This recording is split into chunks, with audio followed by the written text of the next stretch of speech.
Run, Nicole. Welcome, everybody. This is our regular City Commission meeting of July 13th, 2023, and we welcome you to our Commission chambers, and we'll call this meeting to order.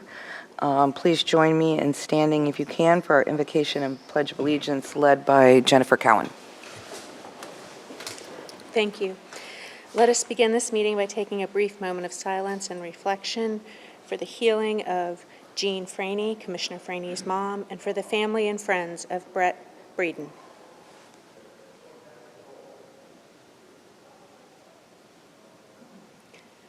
Amen. Amen. Pledge Allegiance to the flag of the United States of America and to the republic for which it stands, one nation, under God, indivisible, with liberty and justice for all. Thank you, Jennifer. That was sweet. Okay. We have no presentations this evening, which is unusual, but okay. But we do have an opportunity for citizen input on any item that is not already on the agenda. So if you'd like to come forward, please do so. Come on down, Dave. Thank you, Mayor. Just don't make me pull a Janet on you. I know. I'm teasing. That was tough. I'm teasing. Yesterday. David Ballard Geddes Jr. I live at Georgia Avenue in Palm Harbor. The intertidal waterways of Tampa Bay have been in a steady state of eco-destabilization for decades. Much of the environmental degradation to the waters of Tampa Bay have been preventable, but they were not prevented as much as I believe they could have been. The slow and steady pollution leading to the environmental collapse in the waters of Tampa Bay have been done so deliberately through a multitude of factors, mostly through passive means. For example, the eco-destabilization, in my mind, started with the construction of the Ben T. Davis Causeway, which today we know as the Courtney Campbell Causeway. The causeway serves to constrict or chokes off the necessary tidal flow to the estuary waters of Safety Harbor and Oldsmar. As a result, the oyster beds in North Tampa Bay have failed, and the schools of mullet that once filled the waters of Tampa Bay have lost their ability to thrive. Absent adequate tidal flow in the north portion of Tampa Bay, the ecosystem is in a state of failure. The estuaries of Tampa Bay also suffer from direct contamination as well. Stormwater runoff directly draining off of our streets has polluted Tampa Bay and has caused significant environmental damage and breakdown to the ecostructure. Our primary area of concern is the direct pumping of sewage directly into the waters of Tampa Bay. Decades of pumping partially treated sewage has caused an accumulation of nitrates in Tampa Bay that have infected the waters. Chlorine, also used in the treatment of sewage that's being dumped in Tampa Bay, has caused a destabilization in the pH balance of the natural habitat as well. As a result of not preventing such direct contaminants, the grass flats necessary to support aquatic life are dead and dying.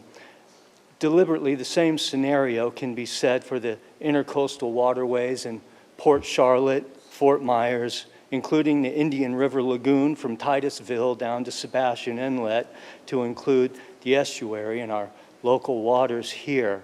Sadly, I feel the financial costs of remediating such environmental ravages are an objective used to benefit long-standing crony capitalistic pursuits, enhancing a draconian system of government and their capricious undertakings. Thank you. Thank you, Dave. I'm looking at you, Vinny, because I know you're sitting there waiting. On the west. Vinny Luisi, director at the Dunedin Historical Museum. I just wanted to step up today. Last Saturday we had the Dunedin Orange Festival.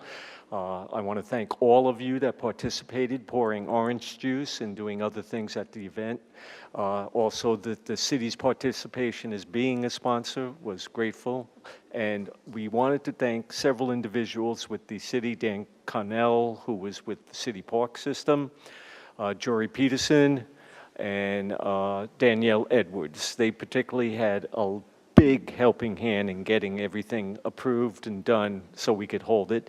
It was a very successful weekend. We were a little worried in the morning with the rain, but it held out and did quite well. So we're just very proud and just wanted to thank the city for helping us out on that event. We look forward till next year's too. Thank you, Vinny. Thank you. Appreciate it. Anyone else wish to come forward and speak to any item that's not already on the agenda? Okay. And I forgot to announce as I opened up the meeting that Commissioner Walker is with us on Zoom. On Tuesday, you were able to see him on your TV, but now he's only on mine, so I get the pleasure of looking at Rob all day. Hi. Anyway, so he is with us. Okay, I guess we'll move on to our action items. We have an application for annexation and land use and zoning changes for Habitat for Humanity. So I would like Jennifer to please read ordinance 23-06 for voluntary annexation by title only. Thank you. Ordinance 23-06, an ordinance of the City of Dunedin, Florida, annexing certain real property located at 338 J. John F. Kennedy Street, parcel number 242815597600020060, with designated meets and bounds and totaling approximately 0.14 acres into the corporate limits of the city, providing for filing with the clerk of the court, county administrator, and Department of State, and providing for an effective date. Thank you, Jennifer. Can I have a motion to approve? So moved. Okay, Vice Mayor Tornga and Commissioner Gao.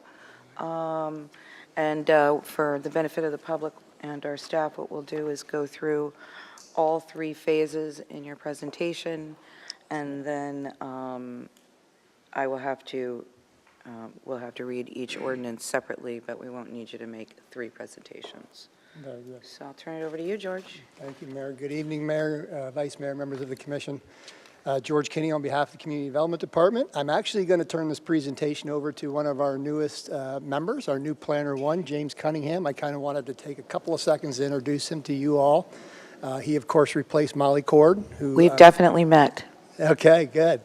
And James is currently in the USF planning program and will be going for his master's while he's working with us here. So we're very proud of him for that. And he has taken this case under his wing. He's presented it to the LPA, who has unanimously recommended it to the commission. And with that, I will go ahead and turn it over to James for a very quick presentation. Good Okay. evening. So this application, as Attorney Cohen stated, is for the voluntary annexation of 338 John F. Kennedy Street. Ordinances 2306, 07, and 08. The owner of the property is Habitat for Humanity, and the applicant is Ken Rush. Another representative who might be here for utilities if there are any questions. Also, the petition request is applying for the annexation of the property into the city from unincorporated Pinellas. You'll see some maps. The more important information is the land use is going to be the same. The zoning is going to change slightly. It's going to be residential, the same as before, but it will be changing from manufactured home to single-family residential, which is our most common zone in the city. The property use is going to be the same as well as the counties. Here's the first of the aerial maps. You'll see the cemetery just south, and this is in New Athens. Thank you very much. In New Athens. Here's another map with land use. The county's land use is on the right, and the city's land use is on the left. It will change to yellow after it's been annexed. And, it's the same land use, it's residential urban. Here's a easier to see, kind of closer, smaller scale map. There are 5 annexations that have occurred in the past. These 4 on Aristotle Street, and then in the top right corner, you'll see another annexation there. This is going to follow basically the template that those have.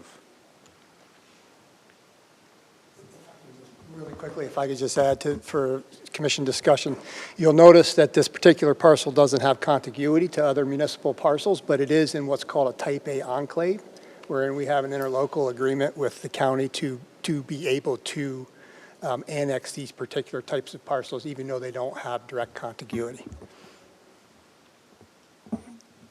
The ordinance George was talking about is 1422. The ordinance for that has been ongoing for about 20 years, but it was updated more recently, a few years ago, by the commission. After today's first reading of the ordinances by the City Commission, the land use plan amendment will be submitted to Fort Pinellas and Pinellas County as the countywide planning authority. And the final 3 ordinances will be brought back to the City Commission for a final reading in August 17th, next month. We do recommend this application for the annexation of this property. For all 3 ordinances, ordinance 2306 to annex the subject property into the city of Dunedin, ordinance 2307 to designate the property as residential urban on the city's future land use map. Again, that's the same designation that currently exists in Pinellas County. And finally, ordinance 23-08 to designate the subject property single-family residential R60, which, as you saw by the maps, is the predominant zone category in that particular area. This is a Habitat for Humanity project, and I know Bob's been working real hard on this, and I know wants to maybe talk a little bit about kind of what brought it to us as well, but certainly at this point, that's the staff recommendation, and we are happy to answer any questions that the commission might have. Okay. Any questions for staff on any of these items? No. No? Okey-doke. Rob, anything from you? Questions? No questions, Mayor. Thank you. Okay. All right, so this is a public hearing. Anyone wishing to come forward and speak to the annexation portion of this hearing, please feel free to do so. Seeing or hearing now, I'll come back to the commission. Any final comments besides welcome? That would be a good one. Well, Welcome. Okay, roll call vote, please. Commissioner Walker. aye. Commissioner Praney. Aye. Commissioner Gao. Aye. Vice Mayor Torga. Mayor Bajowski. Aye, and that motion passes unanimously. We move on to ordinance 2307, land use designation. Jen, can you please read that ordinance by title only? Ordinance 2307, an ordinance of the City of Dunedin, Florida, amending the City of Dunedin's land use plan as adopted by Ordinance 20-01 on certain real property following annexation located at 338 John F. Kennedy Street, parcel number 24285597600020060, with designated meets and bounds and totaling approximately .14 acres to assign residential urban land use designation and providing for an effective date. I'm so used to every other attorney saying at the end, that is ordinance number such and such, read by title only. You don't have to do it, but I never know that you're done because I don't hear that. Isn't that funny? John Hubbard did that for years, and then Nikki did it, and Well, and it's something I can easily incorporate, but I No. just no. haven't. I I'm thought it was just extra. calling out the difference, and I'm sure now that I've said it, you remember that. Oh, yeah, it was. Because that's how I always know, because a lot of times the reading of these things are so long that I zone out while you're doing it, and I know it's at the end when I hear that Not piece permitted of to it. zone out, Oh, actually. well, I've read the actual ordinance. I don't need to hear the title. Anyway, okay, can I have a motion to approve? So moved. Second. Okay, Commissioner Franny and Commissioner Gao, thank you. We've already had the presentation. This is about land use and the change of land use. This is a public hearing. Anyone wishing to come forward and speak to this item? Seeing or hearing none. Any final comments from the commission on land use? No? Okay. Roll call vote. Commissioner Walker, Aye. Vice Mayor Torga. Commissioner Gao, Aye. Commissioner Franny, Aye. and Mayor Burzowski. Aye, and that motion passes unanimously. And now we have ordinance 23-08, zoning designation. Jen, would you please read ordinance 2308 by title only? Ordinance 2308, an ordinance of the City of Dunedin, Florida, zoning certain real property following annexation located at 338 John F. Kennedy Street, parcel number 24, 2815 59760 002 0060, with designated meets and bounds totaling approximately .14 acres to single-family residential R-60 and providing for an effective date. That's ordinance 2308, read by title only. Thank you. I really do like that. It just sounds like completed. Okay, can I have a motion to approve? So moved. Second. Commissioner Franny and Vice Mayor Torga. All right. This is a public hearing. Anyone wishing to come forward and speaking to the proposed zoning designation, please feel free to do so. Seeing or hearing none, come back to the commission. Any final comments on the zoning designation? Nothing further. Yeah, okay. All right, roll call vote. Commissioner Gao, Aye. Commissioner Walker, Aye. Vice Mayor Torga, Aye. Commissioner Franny, Aye. and Mayor Burzowski. Aye, and that motion passes unanimously, and the second reading will be held on August 17th, 2023, and this is for the Habitat Humanity property, right? So this is a good thing, affordable housing. Thank you, gentlemen. All right, now we have the resolution. I'm looking for Les. I see Les and Ashley. Now we have Resolution 2309, establishing a maximum millage rate for fiscal year 2024. Jen, can you read Resolution 2309, please, by title only?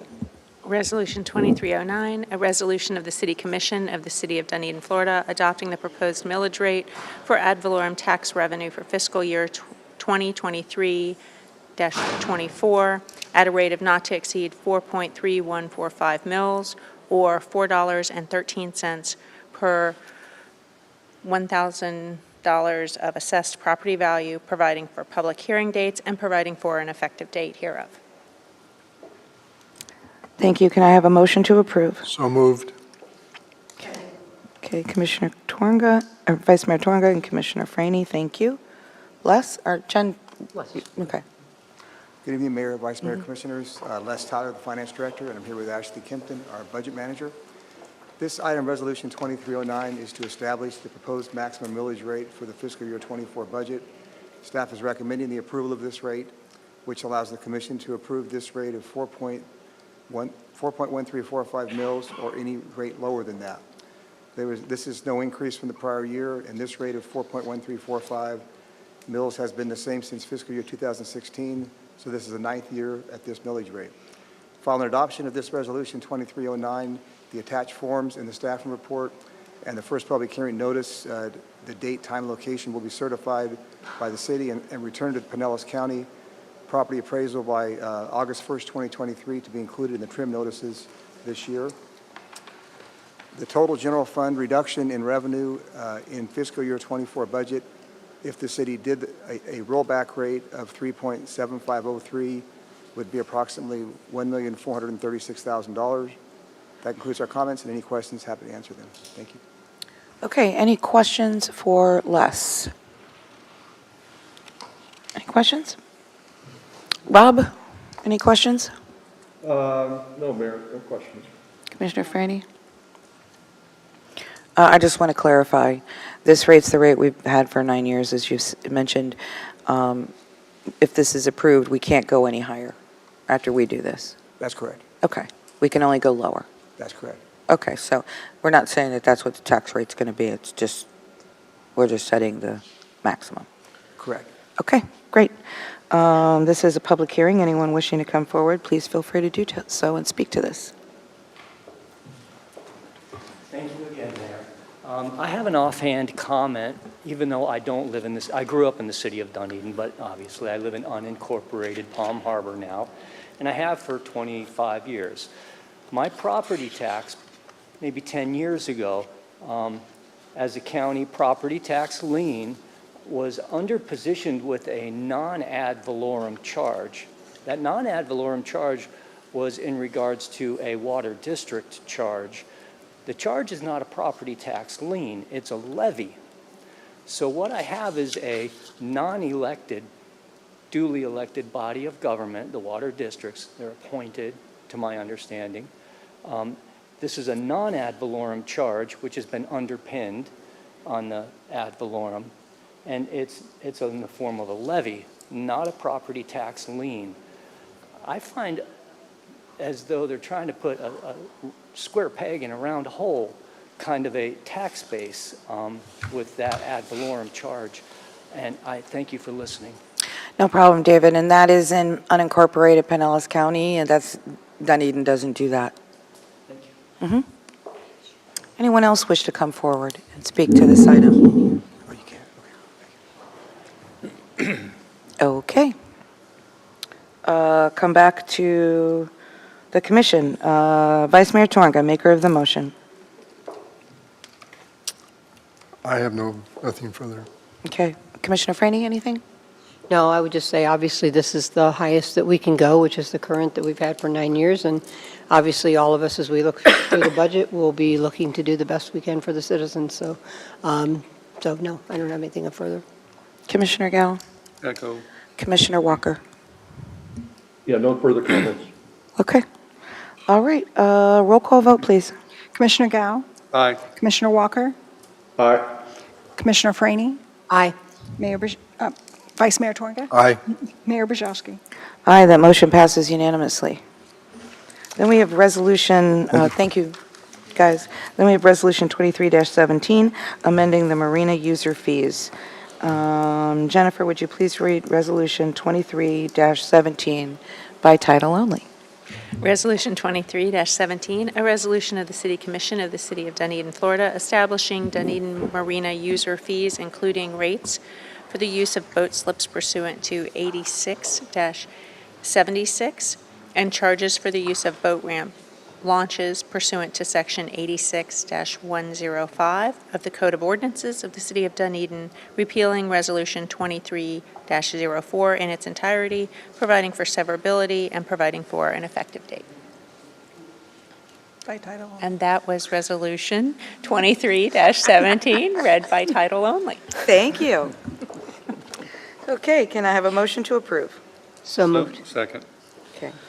Commissioner Franny and Commissioner Gao. All right.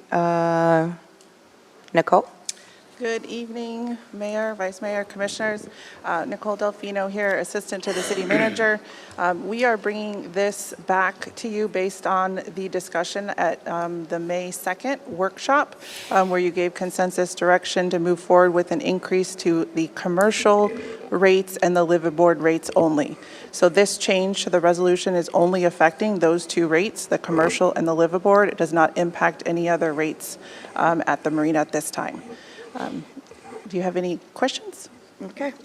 Because we've had our full presentation already. Yes. Yeah. Okay. Any questions? Yeah, just one. I just want to clarify. I think you kind of said it, but so basically, attachment A reflects our April 1st changes, the commercial slip rate changes that we talked about in May, and the liveaboard fee changes that we talked about in May. Yes. Right. Okay. So great. And then the other thing is, we also agreed. I'm just making sure we're all on the same page, that we weren't going to do any other changes on the regular rates until after the master plan, which probably means next October 1st. Yes, that is correct, and that was the discussion. Okay, thank you. That's all I have. Gentlemen, any questions? I do. Okay. I'll make a general comment first.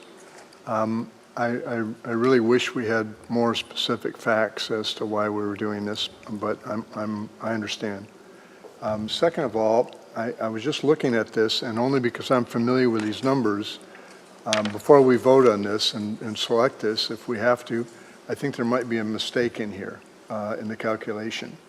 Can somebody help with that real quick, or don't we need to worry about that? There's the commercial is got to be about $20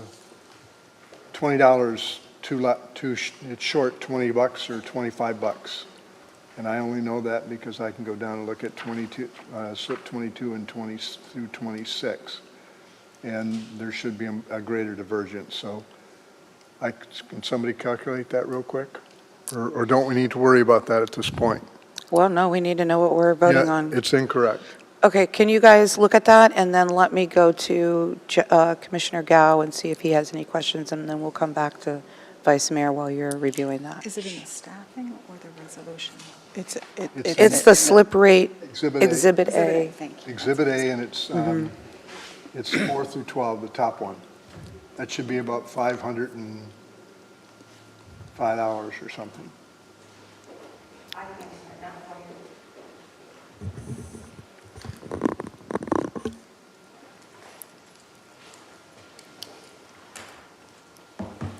Yes, so if you're looking at Exhibit A, you will see that their current monthly rate is $342.38. That is the base rate. Which line are you looking at? So, Sorry. the informational piece. Sorry, it's the supplement Okay, informational piece. that's not what he's looking at. He's looking at Exhibit A, the user fees by size. This one here. Oh, yes. It doesn't, it Yeah. doesn't impact, sorry. Yeah. It doesn't impact the monthly rate, because the monthly rate is based on the slip size. What it impacts is just the charges, the surcharges that are below. So this rate here is just their fixed slip rate. And then in addition to that, that's where this bottom section, the only change that was made was to change the commercial slip surcharge and the resident surcharge, well, the commercial from 40% to 50%, and the resident from a fixed rate to 50%. So it doesn't, it's calculated on top of that figure.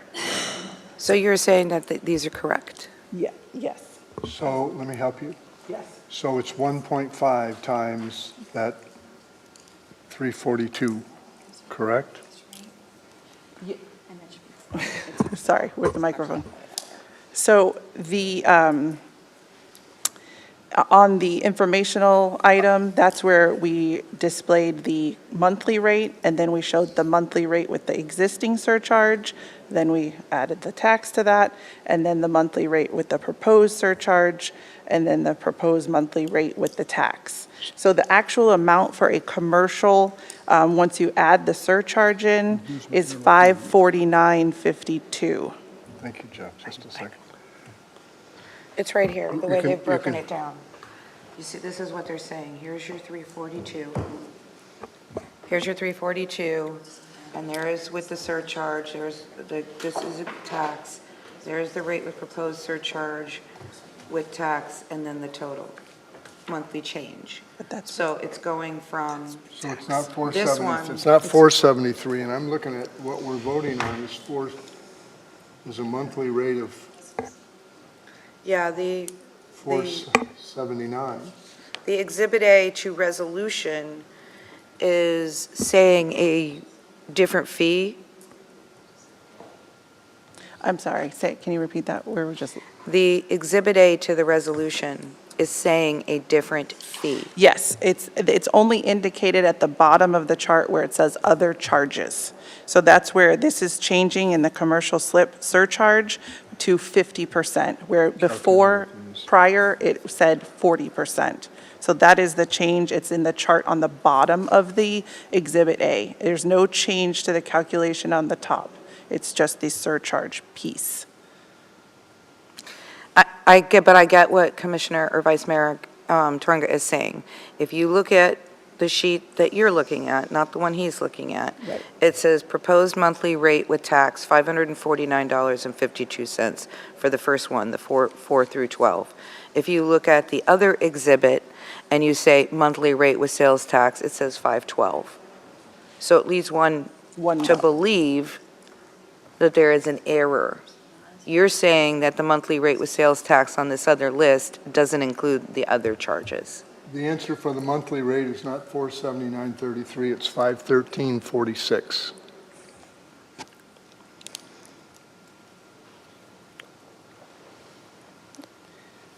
I agree that that number is incorrect. Okay, so why don't we do this?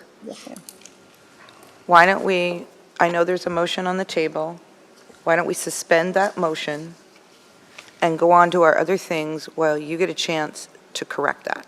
Okay, will do. So that we are voting on the correct numbers. Okay, Okay? thank you. Okay. All right, so we're going to suspend this motion, and we're going to move on to other items. Okay, so we have the proposed agenda for July 27th commission meeting. Now, Jennifer and Rebecca, I don't remember if we talked or if I emailed, but I mentioned something, he's not here now, I mentioned something about Vinnie. Yes, yeah, we I did don't talk about remember that. how we discussed it, so we need to add it? So the presentations don't have to be approved by the city commission. Right, So we okay. did talk about that at the department head meeting, and we will do something. Okay. Yeah. Can we make it something nicer than just a paper certificate? Do you think we have time? We'll have time. We'll figure that out. A little plaque or something? Yeah, we can figure I that mean, I out. think that would be appropriate. Yes. And whatever they have, it doesn't have to be special order, so that just a plate can be. Right. Okay, so that'll be Thursday then? That would be on a Thursday night? All right, so then I Yes. need to make a note to myself to let the History Museum know, so that they can be here, because they asked me to, they wanted to participate. I'm sure they're going to want to say something, but they're also talking about doing a separate party that we'll all be invited to, when and where later, I don't know. Yes. Okay, so this is, what date was that, the 27th. 27th? Okay. All right, so that'll be added. Anything else that everybody, I do, Mayor. okay. If No, you- I meant for the agenda. Yes. Okay, Yeah. go. If you will please add under informational items, Sterling Park discussion, and I'll describe that and talk about that in a moment, under informational items for tonight. Okay. So that'll be an informational item, or is it going to? Informational. Would we be doing consensus direction, though? No, at this point, no. Well, we would have to agree with what you're proposing, so there's got to be something. I think that will bring a formal action to you after that. Well, the action would be, we need to be able to confirm what you're recommending. You don't want to have, Okay, that's fine. yeah, because everything you're going to bring back is, all right, we'll just get it on the agenda and talk about how we do that, but I promise you, That's fine. You can do an action item. I have no problem with that. well, you don't have to decide that at this moment, right? You just, I do. you do? I need to know if it's action or if it's informational, because I just do. Because that's what you're, Can staff decide that, you and the city manager? if you give us direction, yes. Yeah. Yeah, Yeah, all we have to do is approve putting it on the agenda. It's somewhere on the agenda. Yeah, that's all we have to do. You guys decide where. Right, Okay. okay. The mayor will contact you behind the scenes. Well, you know I will, but that's my job. Yes, it is. Okay, so we have added the Sterling Park Community Discussion workshop item, and we have Vinnie under presentations to honor his retirement, and anything else that anybody can think of. Okay, can I have a motion to approve the agenda with those two added items? Second. Who was, Okay, I'm going to take Commissioner Walker since he's so far away. And, But he can't hit you? and I'm going to take Commissioner Gal since you really were the first. Okay, all in favor signify by saying aye. Aye. Aye. Any opposed? Motion passes unanimously. And I'm going to turn to Jennifer because I know you have some things you want to talk about or announcements. I do, Mayor, thank you. I have two items to talk about this evening with the City Commission. The first one is the Dunedin Gateway Development Agreement and the status of that development agreement. And the second item is Sterling Park announcement, if you will. In regards to the Gateway Development Agreement, as you recall, the City Commission approved the original development agreement in its present form in December of 2020. That agreement was amended in June of 2022, and that amendment added additional multifamily units, 9 of them, and some additional property as well. The developer had purchased some property and combined it with the main building site.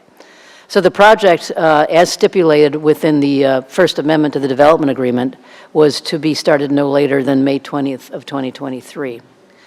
Staff was informed prior to that date by the developer, Dunedin Gateway LLC, of which Mr.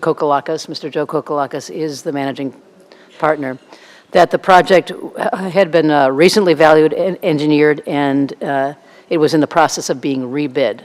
So he received one bid, it came in high, and he wanted to value engineer it. And so we were sitting tight. The date of that bid submittal was June 16th or 19th, Bob? 16th? June 16th, that's right. In keeping with section 12.2 of the agreement as it pertains to the time frame for implementation, given that construction was not started on that May 20th date, the developer was notified that the development agreement was suspended. And I'm going to turn to our attorney right now to talk to you a little bit about what that means. Okay. So the suspension basically means that it's on a hold. So if there's any development on the property, it'll be governed by the applicable Turn code your- ordinances that are in effect. Your microphone. Sorry. So it effectively means that it's on, as far as the development under the development agreement, that's on hold. Any development on the property would be governed by the current codes and ordinances and regulations in effect at that time. But essentially, it just, it doesn't take away any of the city's rights with regard to the development agreement. It just kind of places it on a hold, so it's suspended. If at any time the city decides it wants to exercise its termination rights, it still has all of those available to it. Okay, any questions for? Thank you, Jennifer. I just have a little bit more, Mayor, Okay. if I may. Staff met with Mr. Kokolakis last Friday in regards to the status of the suspended development agreement. He intends to reconfigure the project and agreed to submit a new conceptual plan within the next 6 months. Given the complexity of that original development agreement, and we worked on that for a few years with Mr. Kokolakis, it went through at least 6 public hearings.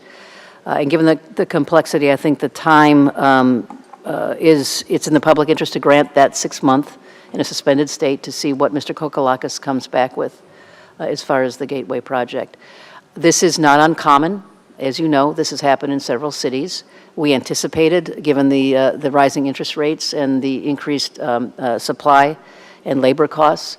Mr. Kokolakis has kept us apprised of the situation all along.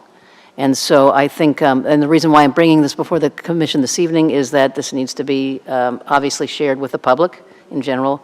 I know that all of you field numerous questions in regards to this development agreement. And so I wanted to share that with all of you tonight so you can share it with your constituents, and those who are watching the meeting this evening are now completely up to date. Okay, anybody have questions for Jennifer or Jennifer? Maybe I should just ask one real quick. I think you have explained this already. So that if we chose or choose to do something different, we can. If he chooses to do something different, obviously he can.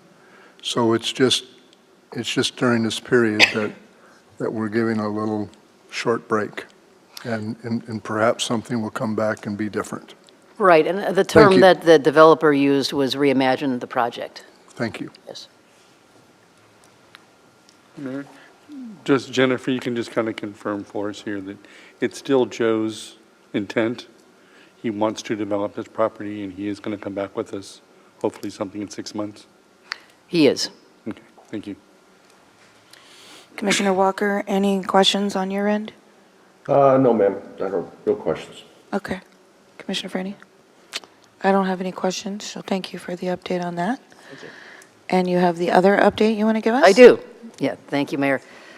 My next few comments pertain to the Sterling Park. And first of all, I want to kind of frame these comments very clearly for the City Commission. This is an announcement that I'm making. This is a somewhat different situation, if you will. As you recall, on June 4th of this year, we held a meeting at the community center wherein we shared with the public the master plan for the Parks and Recreation Department. January 4th. January, what did I say? June. June. It's all those J months. All less J's, right? January, yeah, a lot of J's up here. The community, as you know, and I think most of you were at that meeting, was very concerned about the placement of a dog park on site and the placement of pickleball courts on site. The original intent was to bring that back to the City Commission, the uses for the park back to the City Commission in your workshop format, which is when you give us consensus direction. Given the vitriol in the community and a lot of the public comment that you heard here at the City Commission meetings, and a lot of the residents are attending some of those, our committee meetings as well, we delayed presentation, any formal presentation to the City Commission of any sort of a plan for Sterling Park, as we and the City Commission had asked staff to go back and look at any other locations that were viable for pickleball courts. And so we did that. And one of the reasons, Mayor, why I am kind of struggling with where this would go on the agenda on the 27th, the City Commission had in discussions with staff when they came during citizen input, had committed and promised that the neighborhood would receive fair notice whenever the commission took up that particular project. What we're presenting to the commission actually on the 27th is what we're recommending that we do not do on Sterling Park, and that is number one, a dog park, and number two, pickleball courts, dedicated pickleball courts on that property. We're still analyzing other locations for the pickleball courts. We need dedicated pickleball courts in another area of the city, and we've really narrowed it down. Vince is our Director of Parks and Recreation, is going to be meeting with the Parks and Recreation Advisory Committee to give them a little bit more detail on what we think is the best location for the pickleball courts. But that's going to happen on July 19th. So one of the things that I would like to do is to calm the neighborhood and take this particular issue off the City Commission's plate for now. The dog park itself has been moved off of the penny for Pinellas for penny 4, which is the decade that we're in right now, and moved to penny 5. So the dog park is not funded right now within our proposed budget. And then the pickleball courts would be located elsewhere. And then we want to talk to the City Commission thereafter about some of the uses of the park. We've heard stormwater education park, we've heard a walking path and all those sorts of things. So we want to nail that down further. That's going to take time, though. That's going to take additional time. So we wanted to present to the City Commission where we are now, and that we're not recommending those uses within the park. So that is the announcement this evening, to give that neighborhood, those residents, plenty of notice that we'll be providing additional detail on July 27th. We will be sending out an email to everybody who attended that meeting on January 4th, and all the other email addresses that all of you have. We will be reaching out to the tennis folk, tennis folks. The problem is there is no organized group. They come and they play and they leave, and a lot of them are winter residents. So we will be reaching out to them and seeing what we can do to share this information with all of them as well.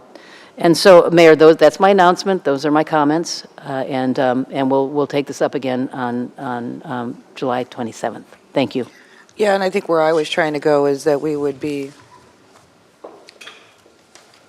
can always talk about future improvements in the future. Correct. I just want to make sure it's very clear when we do talk on the 27th and I'm not presuming the way anybody's going to go, but should everybody agree, I want to just make it more formal, that we've agreed that certain things are not going to happen there for now. Okay, You know what I'm saying? I So understand. that's what I'm trying to get at. right, Anything else, we'll worry about later.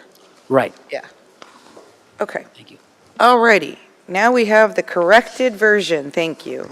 I sincerely apologize. The informational sheet was correct, but The other one. the first line on Exhibit A with the monthly rate and the monthly rate with tax was not correct, so we. But all the rest of them are? Yes, we confirmed and recalculated from the base rate with the 50%, and then obviously the 50% with the tax. So Okay, that's- let me just do this. When I suspend a motion, do I have to get a new motion now?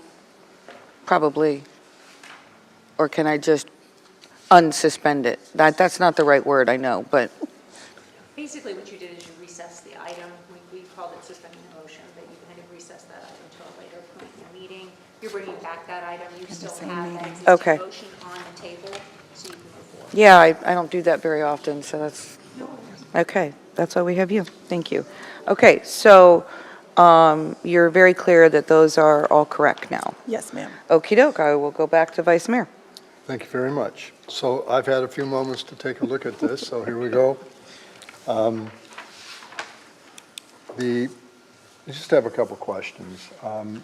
When I look at the bottom part of this, it's sort of, to me, it's a little bit incongruent, and I'll describe that. So we have a non-resident surcharge listing here, about almost closer towards the bottom. It says NA for resident, and it says 100% of resident fees. Okay, so if you're non-resident, you'd pay 100% more than what the resident pays. Yet at the very top, we have a boat launch of a resident and a non-resident, and they're the same. And then we have an annual charge, and they're significantly different. They're not 100%, neither one of them are 100%. Also, if you wish, the late fee penalty, 15 days past due, is $15 or 10% of the slip use fee, whichever is greater.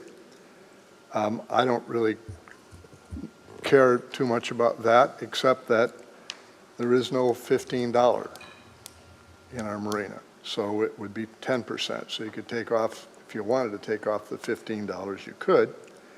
And if we think that's a good number, a 10% late fee, well, then there we go. It can be 10%. But there won't, I mean everybody's going to be more than $15. And I have to ask this question. We had in previous communications concerning the rules and the regulations at the marina, and I think this was a previous attorney, John, who put this in, and there was a statement in there that said that being a liveaboard in the marina did not cause you to be termed a resident of Dunedin. And I'm not sure how that affects anything here, but I just wanted to point it out. Is that still in the rules and regulations, or did that get taken out someplace? Yes, if you don't mind, I have 3 questions here. I'd like to answer them in order.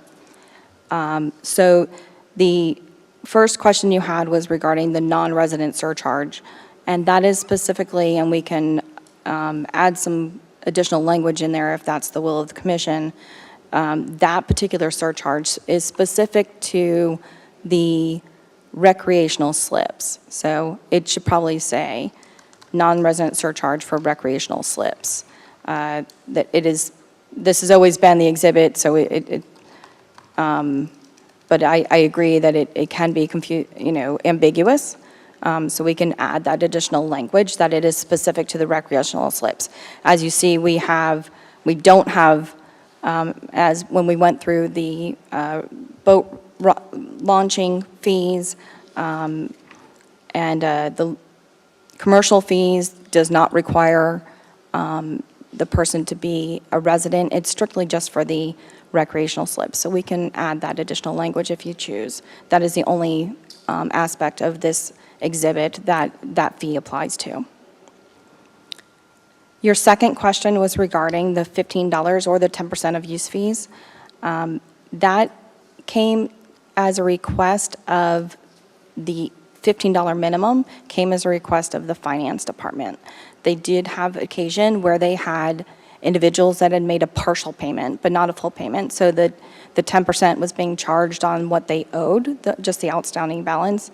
And they didn't want to be in a situation where they were having to deal with small dollar amounts. So they asked for a $15 minimum on that late fee, and that has been in existence as well for a number of years. Your last question was regarding the liveaboard status and what the rules and regulations say that is applying for liveaboard status does not make you, it doesn't say liveaboards are not residents. It says applying for a liveaboard does not make you a resident. The reason for that was because we require people to get on the waiting list or to come into the marina to be residents of Dunedin. And so it was a rule that was put in place before I ever worked for the city even, and so it's been here for more than 15 years, that someone couldn't say, well, I'm gonna be a resident because I'm gonna be a liveaboard. I'm not yet, so that was why it was put in. There is an additional requirement now that got approved by the Marine Advisory Committee that in addition to that, that someone had to be a slip renter in the marina for a year in good standing in order to even apply for liveaboard status. So it kind of put that extra measure that you have to be here and established to become a liveaboard.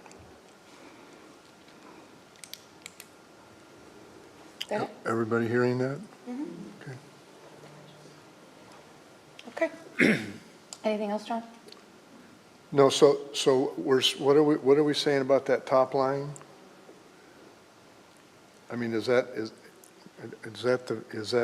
the same thing that we want to say, that there's a non-resident surcharge of 100%, or I mean, it's not congruent at all, so. It's 100% specifically on the recreational slips, and we can add that language in if you choose. Right, but what he's asking is on the boat ramp launch for daily, there's no difference between resident and non-resident. Correct. So if you remember a few years ago, when we brought the boat ramp changes to you, and we were putting in the kiosk at the boat ramp, we specifically did away with charging a resident versus a non-resident rate.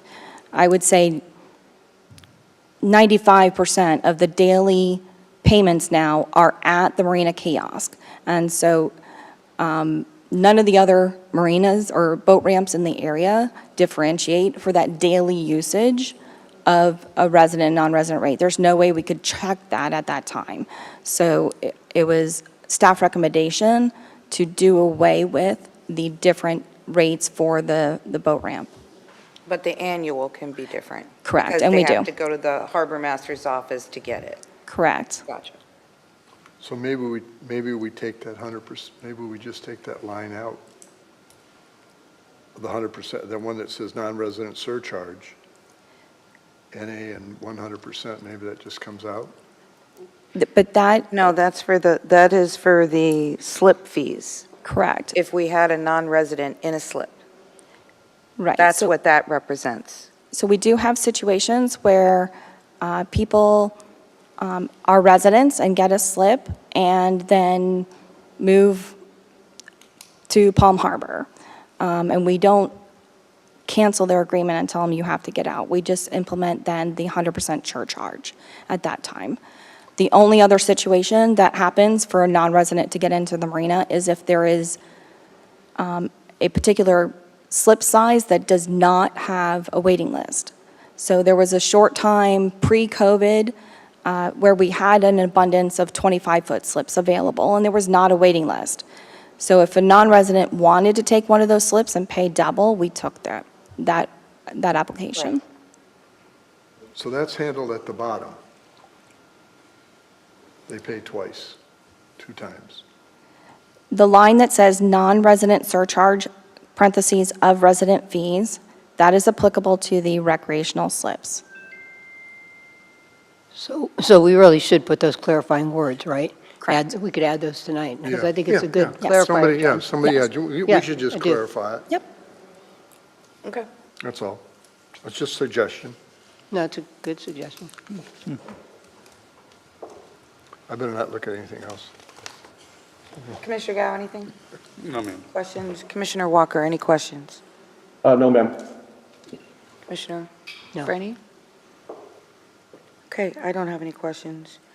Okay, this is a public meeting. Anybody wishing to come forward and speak to that item? Please feel free to come forward.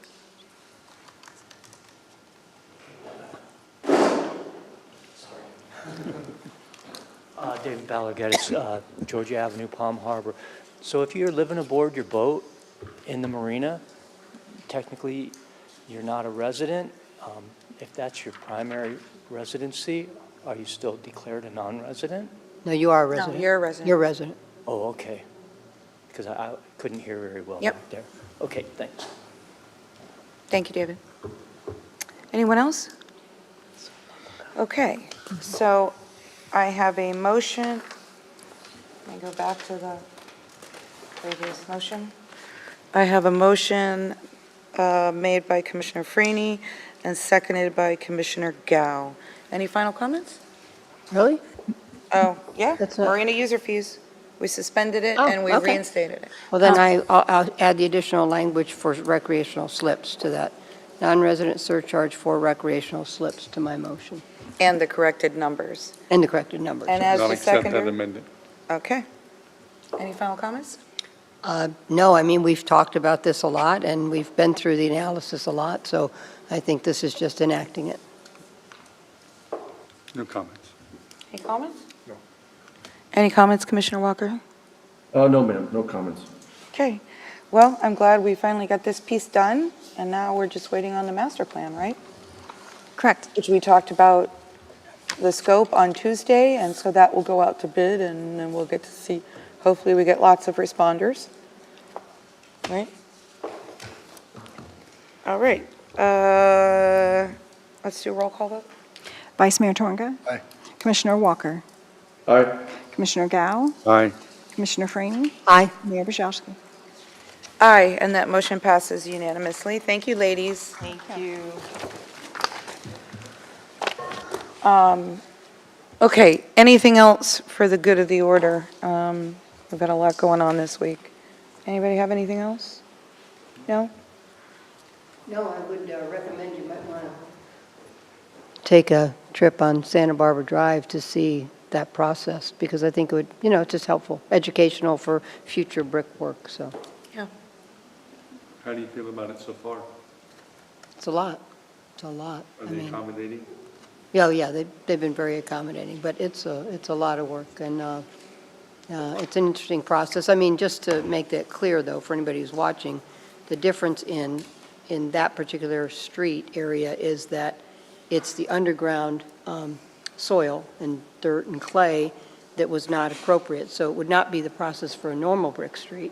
A normal brick street, I think, would be just a lot simpler to deal with, but this is because the underlying soil was not correct from the start. It continues to sink. I think we have a few other areas like that, but it's very involved, and it's a lot of work. I had somebody tell me today, how much was it? And because that doesn't sound like enough, and we all know it was a lot of money, so. Yeah. It's a couple million, right? No, it was 600,000. Oh. Wasn't that much. But just for that section? Yes. Yeah. Okay. You all got my email regarding my meeting with Forward Pinellas. I was there from 10:30 to 5:30. Jeff was there at 2, and John came in between 3:30 and 4. So Rob, you were out of town, so I didn't bother you, and you had things going on, so I didn't bother you with it either. So I just got my doodle poll for when the next meeting's going to be. I will keep you posted. But the best news about the whole meeting really was the projects we're getting. So the fact that the Causeway intersection improvements that had, I don't know if you remember that I had told you, but it had gotten moved out a year, has now got moved back because, there's more money at the FDOT level. So we can do more projects, and quite a few projects got moved up. So we get that, and we get that intelligent light system on Curlew and 580 in the 23-24 timeframe. And to me, that's almost like the best news ever, because I can't tell you how many people on mostly social media complain about 580 and the lights and how they're not timed and how you have to sit at them all. And I purposely avoid 580 at all costs. I go everywhere around it. I'm fortunate to live close to Salon, so I go up Salon and Belcher and bypass that whole section. But think about the businesses that suffer because of that. I think a lot of other people do the same. I hate going through that section. I don't even go home that way. But anyway, Jennifer, do you want to give us an update on the water main break? It's fixed. No, Mayor, thank you. I'm glad you brought that up. Yeah. And first of all, kudos to our water division, and I know that they had an assist from streets, and it was a huge amount of work.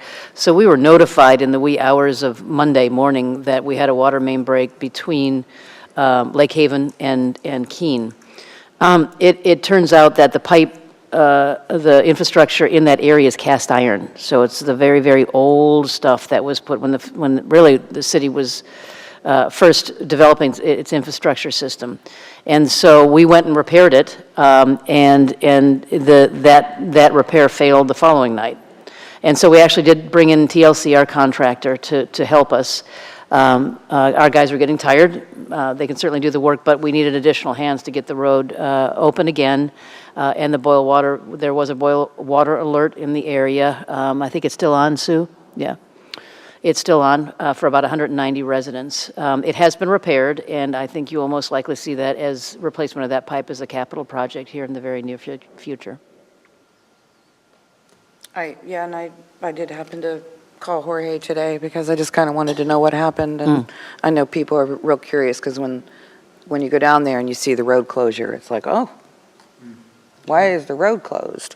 So, I know people have been notified. But anyway, yeah, we're going to have to get that in our budget immediately. We will, yeah. There are very few segments that are of cast iron that are left. And in some cases, in this case, you dig down in there and there it is. So Well, and Jorge said that it wasn't even on the GIS map right, as labeled as that. it was a surprise. It was a surprise. And that's really what happens with an older city like ours. My origins are in South Florida, and those cities developed in the 60s, 70s, and 80s, and you don't find that. But this is an older city, and so that's what we're discovering in some areas every now and then. Well, they did an awesome job in getting it, that big of a water main break. So. They did. Make sure you tell the team that everybody is so I will. appreciative. And I've already heard from several folks that have been affected that have said how wonderful that the folks down there. They did door hangers on everybody with the boil water. Everybody was When affected. will that be lifted? Do you know, the boil water piece? I think it's usually 3 days. Yeah. Yeah, when they test the water, so every day, Okay. yeah. Okay. And Sue did a great job with communicating too, Yeah. with social media. That type of a thing, when it happens, of course, our utilities director was up at 2 a.m. every morning, and so were our crews, and then Sue was alerted, first thing, she's got to get the message out, so it kind of spurs a whole wave of events to make sure everybody's notified. So I'm really happy with the way that staff responded to that. They did a great job. So thank you for reminding me, Mayor. Kind of a big deal. Kinda. All right. Anything else for the good of the order? All right. We are adjourned. Rob, thank you. Hope to see you back next week. Thank you, Mayor. We'll be back tomorrow. Okay, wonderful. Safe travels. We are adjourned.